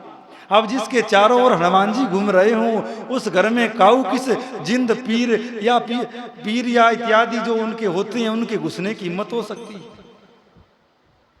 पर जाते हैं घरों में, भूत सामने बैठे रहते हैं, हंसते रहते हैं। अब भैया क्या कहें, जाते हैं भोजन करने तो भैया हमारा काम भोजन करना है, वहाँ भूत भगाने थोड़ी जाते हैं। पर देखते हैं बैठे रहते हैं, कोई पानी के मटके के पास बैठा है, कोई कहीं बैठा है, हंसते रहते हैं। हम भी हंस लेते हैं, क्या भैया ठीक है, जय जय सीताराम, आप भी बैठे हो, बोले हम भी आ गए, नारायण राधे कृष्ण। तो ऐसा है, अपनी परंपरा में किसी कोई सामर्थ्य की कमी नहीं है। क्या बालाजी में शक्ति की कमी है जो तुम अन्यत्र देवों के पास फिरते हो? अब जो लोग 2-3 दिन भूत प्रेत की साधना शमशान में बैठकर कर लेते हैं, अपने जान में बड़े सिद्ध भगत तांत्रिक हो जाते हैं, नाम बालाजी का रखते हैं, और भैया शक्ति भूतों की चलती है। और कलिकाल है, बालाजी भी सोचते हैं ठीक है बेचारे का पेट पल रहा है, दुकान चल रही है, चलने दो। पर भैया कबू बालाजी अपने आप में आते हैं तो ऐसी मार पटकाते हैं कि वो भूतड़ई वाकु तोड़ मरोड़ के डाल देते हैं। अब नाम हम काऊ का लेते नहीं है, सब बातें आपके सामने ही है, 2-4 से आप मिले ही हो। तो इसीलिए शुद्ध रूप से, स्वतंत्र रूप से हम बालाजी के चरणों का आश्रय लें, उनके चरित्रों का, उनके पाठ का, बजरंग बाण का, हनुमान अष्टक का, राम स्तुति का, श्री राम कृपालु भजमन या भय प्रकट कृपाला का आश्रय लेकर के नित्य उनका पाठ स्तुति करें, तो भैया कोई जीवन में समस्या रह ही नहीं सकती। और दूसरी बात अगर रहेगी वो तो चाहे कहीं चले जाना, काऊ ऐसा नहीं है जो दूर कर सकता है। और जो दूर होने वाली बात है वो इन्हीं पाठों से दूर हो जाती है। अन्यथा कहीं पीर के जाना, चाहे पैगंबर के जाना, कहीं मौलवी के जाना, जो दूर कर सकते हैं तो बालाजी कर सकते हैं, हनुमान जी कर सकते हैं, राम जी कर सकते हैं। अन्यथा और काऊ में इतनी शक्ति नहीं जो दूर कर सकते। रहेगी तो बालाजी की कृपा से रहेगी, दूर होगी तो बालाजी की कृपा से होगी। अन्यथा कहीं फिरो भटकते हुए। लोग कहते हैं महाराज जी लाखों रुपए लगा दिए, ठगा दिए, कुछ हुआ नहीं, वहां से आया इतने ले गया, वहां से आया इतने ले गया। अब कई शाणे ऐसे भी हो गए जो ऑनलाइन इलाज कर देते हैं। अब बताओ, पर पुरुष लोग कम पड़ते हैं चक्करों में, माताओं का ज्यादा रहता है। कई बार तो पति देवों को तो खबर ही नहीं होती है, कहती है बहन से मिलके आ रही हूँ और कहीं पीली बंगार, कहीं मानगढ़, कहीं पीरों के घूम रही होती इलाज कराते हुए। घर वाले पितर तो समझ में नहीं आते, एक आध ही और वो 2-4 और ले आती है। पर कुछ मर्यादाएं हैं।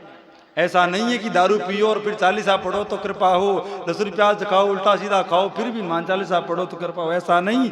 आप लोग वैष्णव लोग हैं, हिंदू समाज के लोग हैं। जो शास्त्रों में कहा गया भैया ये खाओ ये नहीं खाओ, ये करो ये नहीं करो, इनका पालन करते हुए, अरे क्या बताएं, कोई संत जब एक बार हनुमान चालीसा करने बैठते हैं तो बालाजी सामने प्रकट हो जाते हैं। और आप दिन भर पाठ करते हैं, एक बार भी झलक तक नहीं आती है, क्योंकि आपके पास में नियम नहीं है, आपके पास उन मर्यादाओं का पालन नहीं है जिन मर्यादाओं का पालन करने से हनुमान जी प्रसन्न होते हैं। ऐसे ऐसे महात्मा हैं वृंदावन में जिनके जंगा पर बैठकर बालाजी उनके साथ में भोजन करते हैं। जब वो भोजन करने बैठते हैं तो बालाजी आकर उनकी जंगा पर बैठ करके उनके साथ में पाते हैं।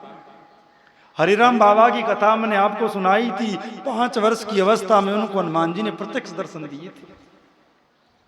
ब्राह्मण बालक थे और बड़ौदा के पास को उनका गांव था। पास में एक जंगल था जहां पर बैरागी साधु रहते थे। तो एक साधु का उनके घरों में आना जाना था, कभी कभार आ जाते, भिक्षा ले जाते। जो उनके पिताजी थे वो बड़ा प्रेम उनसे रखते थे। तो मंगलवार आया, महात्मा ने कहा कि पंडित जी आज बालाजी को चोला चढ़ाएंगे, आप कुछ सामग्री दे दीजिए और अपने बालक को भेजिए। तो बालक ने चमेली का तेल, चंदन, पुष्पमाला, अगरबत्ती, धूप इत्यादि लेकर के बाबा के साथ जंगल में आया। बाद में तो हमने जब दर्शन किए तब तो 125 वर्ष 120 वर्ष की आयु थी। पर ये बात थी कि बचपन की जो ये बार बार बताया करते थे। तो मात्र 5 वर्ष का बालक था, खेलते खालते गुरुजी के साथ जंगल में आ गया। तो महाराज जी जंगल में पहुंचे, वो बताते मुझे बिल्कुल अच्छे से याद है, एक पत्थर जैसा था गोल मटोल, उस पे कुछ सिंदूर लगा हुआ था। तो बाबा जी ने कहा कि पास एक नदी है, उससे पानी भर के लाओ, इस पे चढ़ाओ। तो एक दूसरे कोई बड़ा व्यक्ति जाकर लेके आया, मैं भी साथ गया और पानी डालकर उस पत्थर को नहलाया।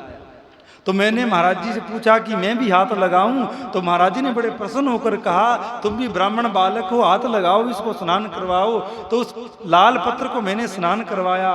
फिर एक बड़ के पत्ता पर उस चमेली के तेल और उसको सिंदूर को घोल करके उसके ऊपर चोला चढ़ाया।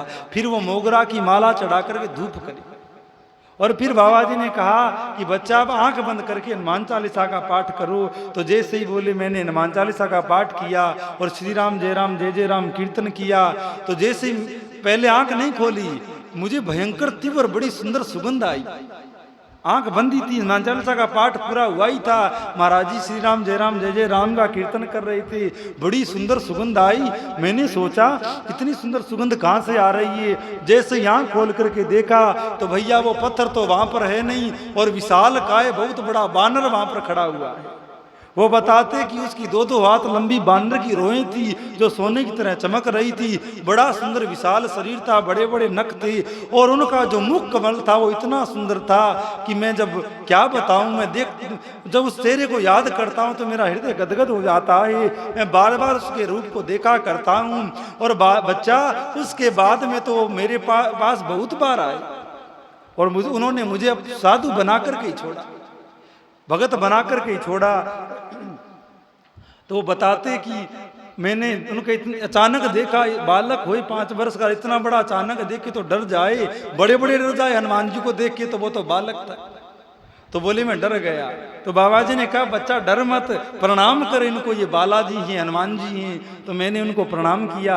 तो बाबा जी ने कहा कुछ मांग ले, बालाजी से कुछ मांग ले। तो वो बताते कि मैं बालक था, मुझे क्या पता क्या भक्ति मांगनी है, क्या कुछ मांगना है।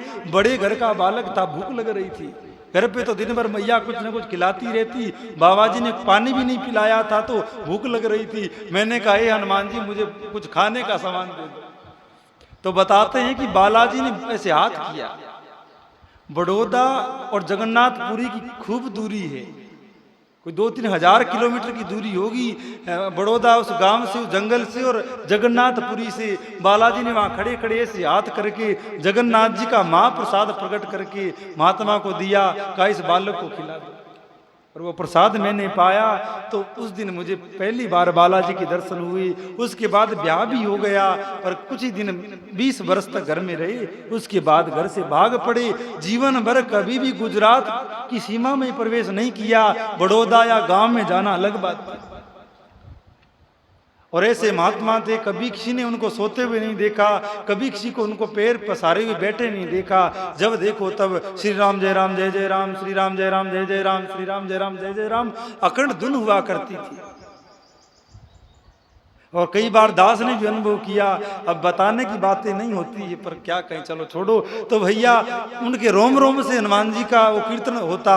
और केवल हनुमान जी नहीं, 20 बार श्री सीताराम जी, 20 बार श्री ठाकुर जी उनके सामने प्रकट होकर उनको दर्शन देते। और बात बात में कहते बच्चा मैं हेरा गेरा महात्मा नहीं हूँ, जो चाहूँ सो दे सकता हूँ, मैं सर्वसमर्थ हो गया। और दिया उन्होंने बहुत लोगों को दिया। उनके एक भगत थे, कोटा के जज थे, वो द्वारका प्रसाद दुबे उनका नाम था। वो उस समय जज थे कोटा के अंदर। वो उनके गुरुजी थे हरिराम बाबा। तो वो चम्बल नदी में स्नान करने गए। तो सुबह सुबह का समय था, नीलिमा दिखाई दी उनको। तो भगवान की याद आ गई। भगवान की याद आई तो रो पड़े। और भगवान की जब उनको याद आती और जब वो विराग में डूबते तो भागते, ये नहीं देखते आगे गड्ढा है कि कुआं है कि फसल है।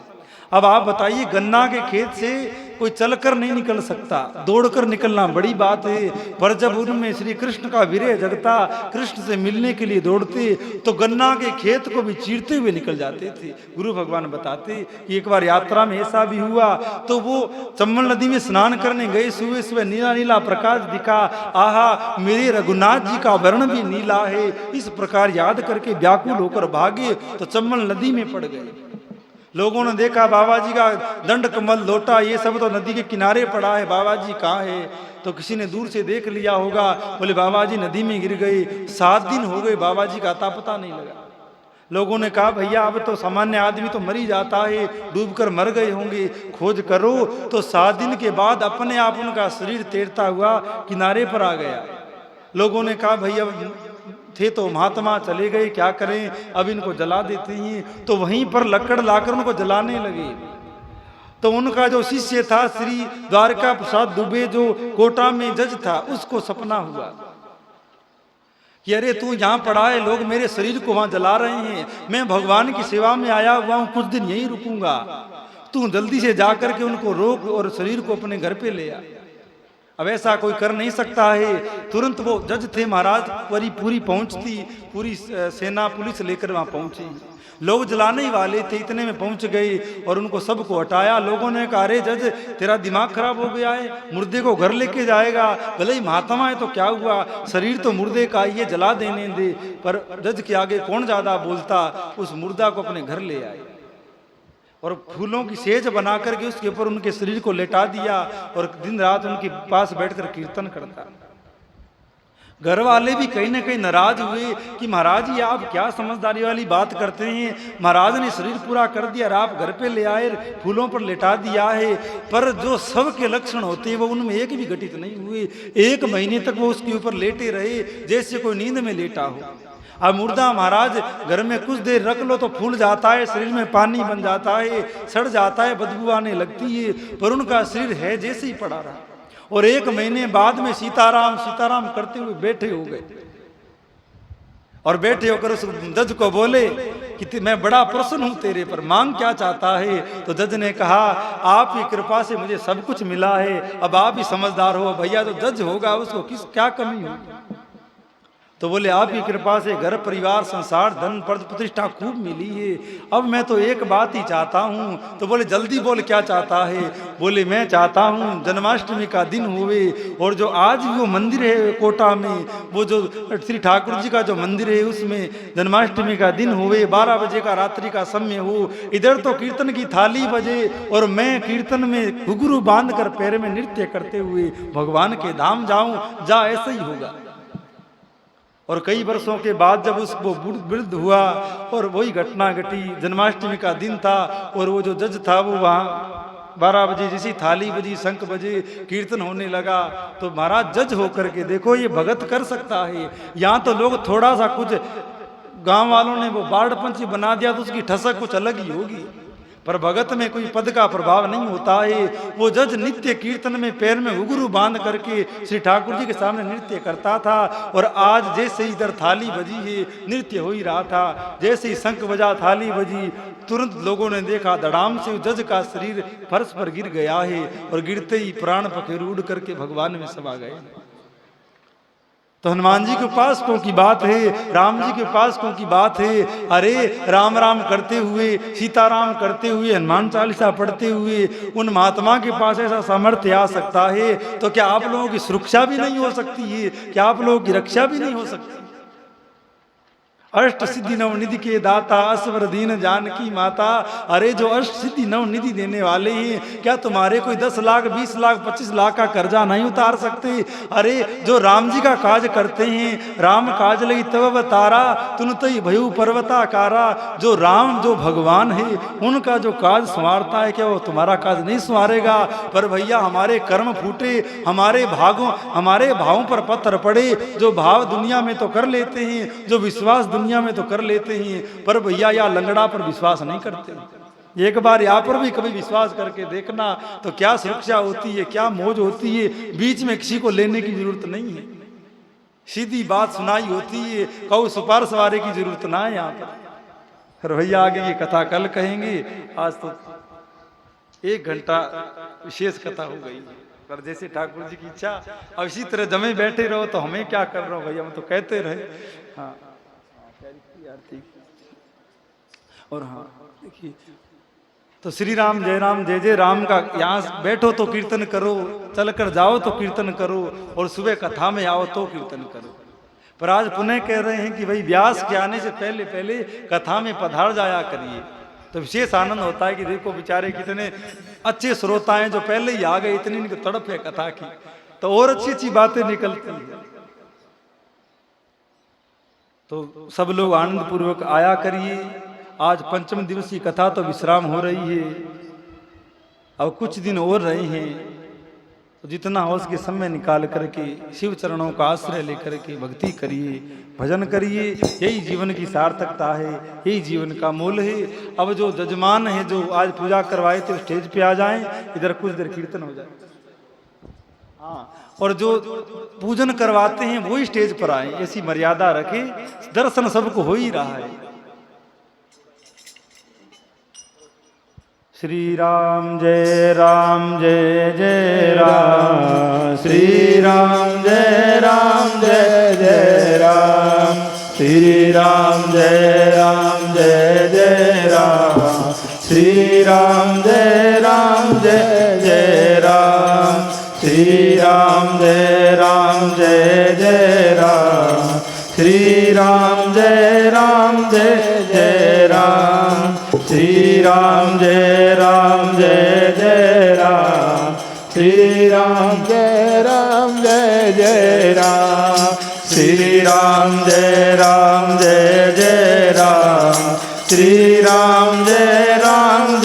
जय राम, श्री राम जय जय राम, श्री राम जय जय राम, श्री राम जय जय राम, श्री राम जय जय राम, श्री राम जय जय राम, श्री राम जय राम, श्री राम जय जय राम, श्री राम जय राम। जय हनुमान जय हनुमान, जय हनुमान जय हनुमान, जय हनुमान जय हनुमान, जय हनुमान जय हनुमान, जय हनुमान जय हनुमान, जय हनुमान जय हनुमान, जय हनुमान जय हनुमान, जय हनुमान जय हनुमान, जय हनुमान जय हनुमान, जय हनुमान जय हनुमान। श्री रामदूत हनुमान की जय, शाला सरधाम की जय, हरि राम बाबा महाराज की जय, शिव महापुराण की जय, सब संतन की जय, हरि भगतन की जय। जय जय श्री सीताराम, जय जय श्री राधे श्याम। ओम नमो पार्वती पतये, हर हर महादेव। प्रभु रघुराम करुणावताराम, संसार साराम भुजगेन्द्रहाराम, सदा वसन्तां हृदयारविन्दे, भवां भवानी सहितां नमामि, भवां भवानी सहितां नमामि। हरि ओम जय शिव ओमकारा, प्रभु वसुदेव ओमकारा, ब्रह्मा विष्णु सदा शिव भोले भोलेनाथ महा शिव अर्धंगी धारा। ओम हर हर हर महादेव, एकानन चतुरा नन पंचानन राजे, शिव पंचानन राजे। हंसासन गरुड़ा सन, हंसासन गरुड़ा सन, मृगवाहन साजे। ओ हर हर हर महादेव, दोय भुज चार चतुर्भुज, दस भुजयति सोहे, शिव दस भुजयति सोहे। तीनों रूप रखता, शंकर जी का रूप रखता, त्रिभुवन जन मोहे। ओम हर हर हर महादेव। अक्षय माला वन माला रुण माला धारी, ओ शिव रुण माला धारी, चंदन मृग मधु चंदा केसर तिलक सुगंधा भोले शुभकारी। ओम हर हर हर महादेव। श्वेतांबर पीतांबर बागांबर यांगे, ओ शिव बागांबर यांगे, सनकादिक ब्रह्मादिक, सनकादिक ब्रह्मादिक, भूतादिक संगे। ओम हर हर हर महादेव। करे मध्य सुख मंडल, सक्र त्रिशूल धरता, शिव हाथ त्रिशूल धरता, जग करता जग हरता, सुख करता दुख हरता, जग पालन करता। ओम हर हर हर महादेव। ब्रह्मा विष्णु सदा शिव जानत अविवेका, शिव जानत अविवेका, प्रणवाक्षर के मध्य ओमाक्षर के मध्य, ये तीनों एका। ओम हर हर हर महादेव। काशी में विश्वनाथ विराजे, नंदो ब्रह्मचारी, शिव बोले ब्रह्मचारी, नित उठ भोग लगावे, शंकर जी के दर्शन पावे, महिमायति भारी। ओम हर हर हर महादेव। त्रिगुणमय शंकर जी की आरती जो कोई नर गावे, शिव प्रेम सहित गावे, मारे घर लक्ष्मिया वे बारे आनंद हो जावे, कहत शिवानंद स्वामी, रटत हरे हर स्वामी, मनवांछित फल पावे।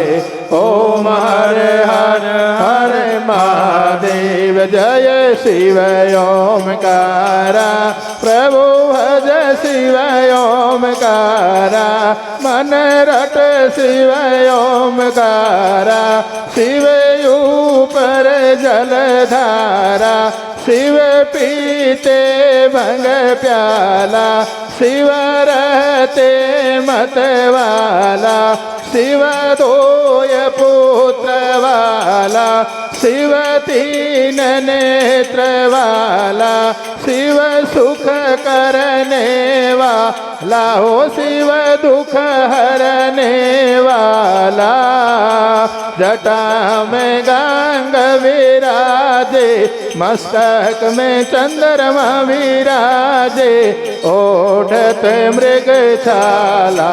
ओम हरे हरे हरे महादेव। बोलिए काशी विश्वनाथ भगवान की, शंकर भगवान की, बालाजी महाराज की, हरिराम दादा की, ग्रामीण भूमिया जी महाराज की, सर्व पितृदेवों की, ठाकुर जी भगवान की, शिव महापुराण की, अपने अपने गुरु भगवान की, अपने अपने माता पिता के श्री चरणों की, सर्व संतान की, स्वामी जी महाराज की जय हो।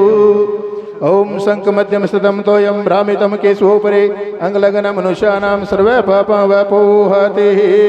ओम महदजेन जज्ञमय जन्तदेव सन्निधर्माणि व्रतमान्यासन्नः देहनाकं महिमानहै पूर्वे साध्या सन्ति देवा सेवन्ति कावकुलसं भगवाड्वलभजे पुण्डाङ्गजातिकरवीररसाल पुष्पे बिल्व प्रभाल तुलसी दलमञ्जरीवे स्तां पूजयामि जगदीश्वर मे प्रसीदय नाना सुगन्धि पुष्पाणि यथा कालभवानि च पुष्पाञ्जलिर्मया दत्ता गृहाणं परमेश्वरः मन्त्रपुष्पाञ्जलिः समर्पयामि त्वमेव माता च पिता त्वमेव बन्धुश्च सखा त्वमेव विद्या द्रविणां त्वमेव सर्वं मम देव त्वमेव सर्वं मम देव सर्वे भवन्तु सुखिनः सर्वे सन्तु निरामया सर्वे भद्राणि पश्यन्तु मा कश्चित् दुःखभाग् भवेत् नमः पार्वते हर हर महादेव शम्भु कालहरो कष्टहरो दुःखहरो दारिद्र्यहरो रोग पीड़ाहरो सुख संपत्ति करो मनोकामना पूर्ण करो अनधन के भंडार भरो हर हर महादेव शंभु ओम शांति शांति सर्वारिष्ट शांतिर्भवतु।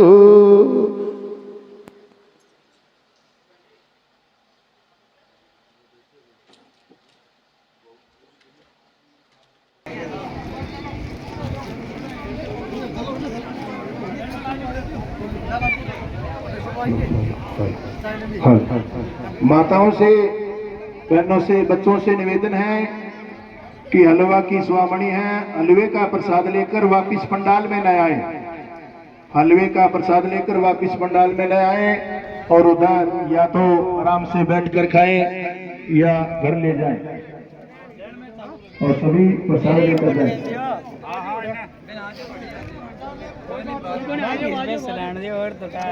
देखियो क्या